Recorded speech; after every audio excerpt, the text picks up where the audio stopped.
নিজের স্বামীর চাইতে অন্য পুরুষদের ভালো লাগে, মনে হয় যে আমার চাইতে অমুক মেয়ে সুখে আছে, তার স্বামীটা মনে হয় একটু ভালো, আমারটা মনে হয় একটু বেশি অমানুষ। এটা শয়তানে উস্কায়। আর মানুষ শয়তান আছে, শয়তান দুই প্রকার, একটা জিন শয়তান আর একটা কি মানুষ শয়তান। মানুষ শয়তান হলো জিন শয়তানের দোসর।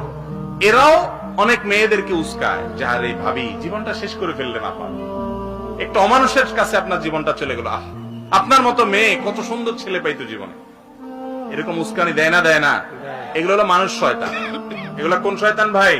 মানুষ শয়তান। আপনি মনে মনে আল্লাহকে ডাকছেন, ডাকতে ডাকতে আপনার চোখ দিয়ে পানি বের হয়ে গেল। আপনি বুঝে নিয়েন ঠিক ওই মুহূর্তে আল্লাহ আপনাকে স্মরণ করেছে, এবং আল্লাহ আমাদের খুব কাছে আছেন।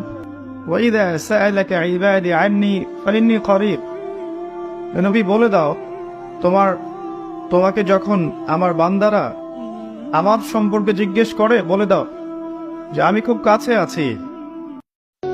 এক গ্রাম্য লোক আল্লাহর নবীর কাছে এসে বলছে, হে মুহাম্মদ, সাদা সিধা মুসলমান, হাসরের ময়দানে নাকি বিচার হবে? কহ হবে তো। বিচার করবে কেডা? আল্লাহ। কেডা? আল্লাহ। আল্লাহ? হ্যাঁ। এই যে ডাকি যে সবসময় উনি, কহ উনি বিচার করবে। এই বৃদ্ধ লোক কয়, তো তাইলে আর অসুবিধা কি? গ্রাম্য লোকটা আল্লাহ রসুল, তাইলে মোহাম্মদ সমস্যাটা কি? আর আমারও তো আরো কয়েকজনে ভয় লাগাইলো, বিরাট বিচার আচার হইব। আমি আরো চিন্তাই করলাম কেডা না কেডা বিচার নেয়। এখন শুনছি যেহেতু আল্লাহ বিচার করে, উনারে তো আমি চিনি, আমি তো 5 ওয়াক্ত উনারেই চিনি, আমি রুকুতে উনাকেই চিনি, সেজদা করতে উনাকেই চিনি, আল্লাহু আকবার বলতে উনাকেই চিনি, আলহামদুলিল্লাহ পড়তে উনাকেই তো চিনি, সুবহানা রাব্বিয়াল আযীম বলতে উনাকেই তো চিনি, সুবহানা রাব্বিয়াল আলা বলে উনাকেই তো চিনি, প্রতিদিন সেজদা করে উনাকেই তো চিনি। এত চিনি চারে, সে আমারে চিনবে না কেন? সে হিসাব তো সহজেই নিবে।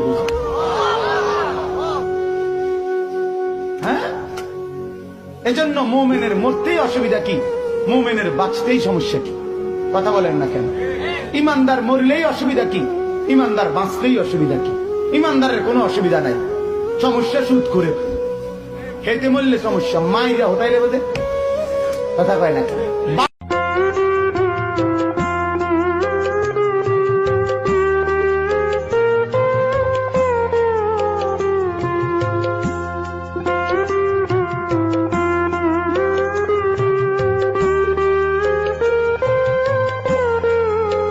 যে মানুষ প্রতারণা করে, মানুষের সাথে মিথ্যা প্রতিশ্রুতি দেয়, মিথ্যা কথা বলে, ধোঁকা দেয় মানুষকে, এই